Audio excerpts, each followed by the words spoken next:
Welcome to day 2. Yesterday we covered off how to define the perfect customer for your software business.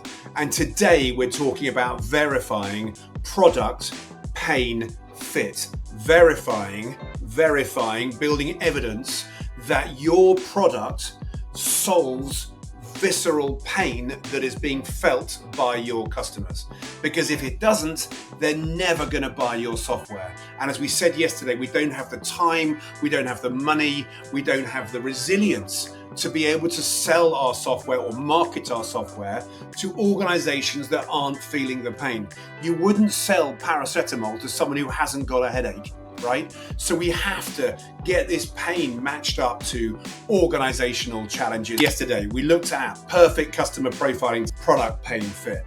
And the thing is, right, if we were selling to consumers, which we're not, we're business to business software people, it would be easy, right? You do a before picture and you do an after picture. You do Tom Cruise before he had his teeth done and after he's had his teeth done. Or if you're selling a weight loss program, you do a before image and you do an after image. It's much harder for us in B2B software. What we're selling is much more complex.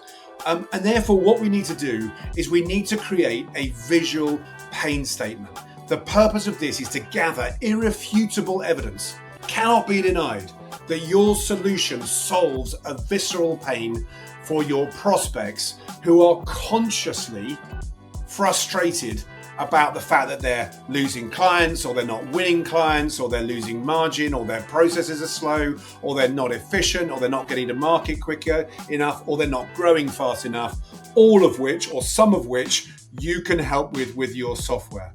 So just in the same way that the B2C people use a picture to paint 1,000 words, think Tom Cruise's teeth before, Tom Cruise's teeth afterwards, we need to paint a picture that means we don't have to use 1,000 words to capture the pain that we believe our customer is in. So how do we go about doing this? Well, we need to think deeply, both individually as a founder and with your rest of the team, about those 3 a.m. visceral pains that are keeping your target customer awake at night. That stare at the ceiling, sweaty, feeling they've got, I can't sit through any more one-to-ones with my team fighting because they're using Excel spreadsheets and they're slow and they're complaining about our system. Why am I using 30-year-old software from Microsoft when I should be using modern AI? How do I get AI into my organization? A business like ours should be doing better than this. Why are we so efficient? I'm embarrassed to be running this division and running this team. If I don't sort this out, I could be in trouble from the boss.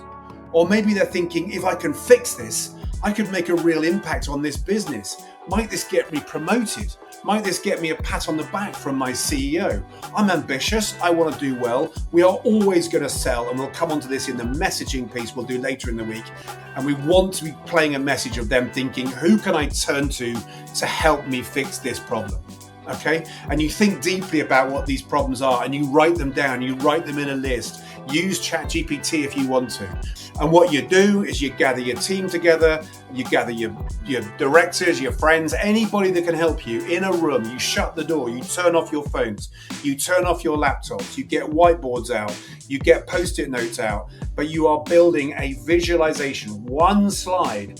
And on that one slide, you are capturing all of the broken processes and the inefficient processes, the internal actors, the external actors, what's stopping them winning new clients or keeping clients if that's what your software does, or what's costing them margin if that's what your software does, or what's slowing the business down. We want to capture that whole end-to-end process. So here's one here with an organization we work with in procurement, and they wanted to explain how broken the procurement process was. So they put in the buyers, the internal buyers in the organization, and then the sellers, their suppliers who were supplying them with kit. And they were saying that the buyer has a relationship with procurement, the procurement has a relationship with the supplier, and the buyer goes to procurement to define and choose what it is, create the RFP, what is it we're trying to buy, what do I need to get through procurement, and then the supplier engages and monitors, procurement engages and monitors with the supplier to find out whether they have that service, whether they, how much it'll cost them, and whether we're able to monitor any projects along the way. But the problem is all of these conversations between the buyer and procurement are happening on WhatsApp or email or in the corridor or in text messages or on Slack. And so are they with the supplier. And this means that the buyer is getting frustrated because it's taking too long and too slow. So they end up going around procurement and buying things from the supplier anyway, which means they're missing out on any value that could have been achieved and they're creating risk for the organization. And that would be fine if there was one buyer, but there's many buyers and there's hundreds and hundreds of suppliers that procurement are dealing with. And you end up in this whole web of emails and Word documents, and that is the situation that they were trying to illustrate to their clients in one slide. And we're going to use this slide tomorrow when we go and test this thesis. And all of this pain is supposed to look a mess. It's supposed to look broken. It is broken. And you're capturing the money, you're capturing the heartache, you're capturing the time that's been wasted. Here's another way of doing it. You put your economic buying persona right in the middle. This is an organization who are looking at monitoring legal costs between PE companies and their lawyers. And then you start drawing in the world of the CFO around. And on the right-hand side of the screen, you're drawing all the external actors they have to deal with, their suppliers. This can be relevant to whatever you're doing. You're drawing them all in, right? And you're particularly looking at any regulators, any regulations, any compliance, if that's valuable to you. But this is the output. These are the people that this person's having to worry about and be concerned about. And on the left-hand side of the screen in a different color, you start drawing in the internal actors, and you start drawing in the broken processes and what's going wrong, and the budget control and the lack of visibility and the email and the PDFs and the pain and the whole slowness of the process that's going in. And you build it and it's deliberately supposed to look a mess, and we're going to use this to test it. But this is Tom Cruise with broken teeth. This is the before. This is the world you're going to solve or you want to solve. Here's another way of doing it. This is just done on one slide. We did this for a gaming company, whereby we sit down and we look at how different personas around a game, a table, a group, a team who are trying to build a new game, and all they're thinking about their release dates and does it work and what do I get if someone buys this amount of coins and what happens in the game. And these are all the pain and the confusion, the disgruntlement that's going on. And perhaps the very greatest one that we ever created is this one, which is the pain of buying an affordable home.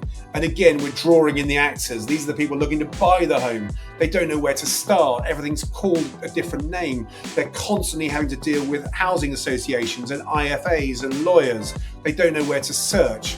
And then we build in the people who are selling the house on the other side of the street. The housing providers for whom selling these homes is mission critical. But they've got this ridiculous advertising problem where they're having to advertise on too many different portals: Share to Buy, Help to Buy, Zoopla, Rightmove, and it's causing them forever to do it. And then all these housing options are called different things. And meanwhile, the person that's looking to buy the home is starting to give up and is getting frustrated. And we're telling this story and we're narrating this story and we're showing all the pain that's involved in buying a home. The email trail, the Excel spreadsheets, the wasted time, the duplicated information. That is what we're trying to capture in a visual pain statement. And this is something that you and your team need to sit down today and figure out your visual pain statement, because we're going to take this pain statement for your customers. And tomorrow I'm going to show you how to validate that with your target market to make absolutely sure that your target market feels this pain. Because if we take our message of this pain and our solution to customers that yesterday we know are absolutely perfect for our solution, we're hugely stacking the odds in our favor. We're sowing our seeds onto ground into organizations that we know have our problem. And yet again, I failed to make my 10-minute deadline. We're going to be in about 10 minutes and 30 seconds. I will try again tomorrow. I hope the visual pain statement tool is something you find extremely valuable. Let me know in the comments below. Repost this if you think that this is valuable. All of this information is in the Venture Scale Academy in way more detail than I have time to do today. If you'd like to know more about the Venture Scale Academy, just search for us on Google, Venture Scale Academy, drop me a DM and I'll send you the links. And I will see you tomorrow when we're going to talk about how we test that visual pain statement.